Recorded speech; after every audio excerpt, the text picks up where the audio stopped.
શા માટે આજે પણ જગન્નાથપુરીમાં ઊંધી લટકેલી છે એકાદશી, અને જ્યારે એકાદશીના દિવસે અનાજ અને ખાસ કરીને ચોખા ખાવા એ મોટું પાપ ગણવામાં આવે છે, તો શા માટે એકાદશીના દિવસે જગન્નાથપુરીમાં ચોખા ખાવામાં આવે છે?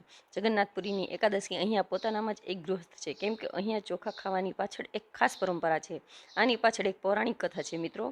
એકવાર બ્રહ્મદેવ જગન્નાથજીનો પ્રસાદ ખાવા પૂરી આવ્યા હતા, પણ એ પહોંચ્યા ત્યાં સુધીમાં પ્રસાદ સંપૂર્ણ થઈ ગયો હતો. માત્ર એક પતરાળામાં થોડા ચોખા હતા, જેને કૂતરો ખાઈ રહ્યો હતો.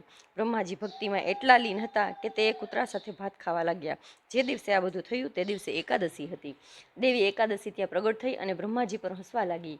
બ્રહ્માજીની ભક્તિથી પ્રસન્ન થઈ જગન્નાથજી ત્યાં પ્રગટ થયા અને એવી ઘોષણા કરી કે આજથી એકાદશીના દિવસે કે કોઈ પણ વ્રતના દિવસે મારા મહાપ્રસાદમાં કોઈ પણ નિયમ લાગુ પડશે નહીં. કહેવાય છે કે તે દિવસે જગન્નાથજીએ એકાદશીને પોતાના મંદિરની પાછળ ઊંધી લટકાવી દીધી. આ પ્રસંગ ગમે તો કોમેન્ટમાં જય જગન્નાથજી જરૂર લખજો. રાધે રાધે.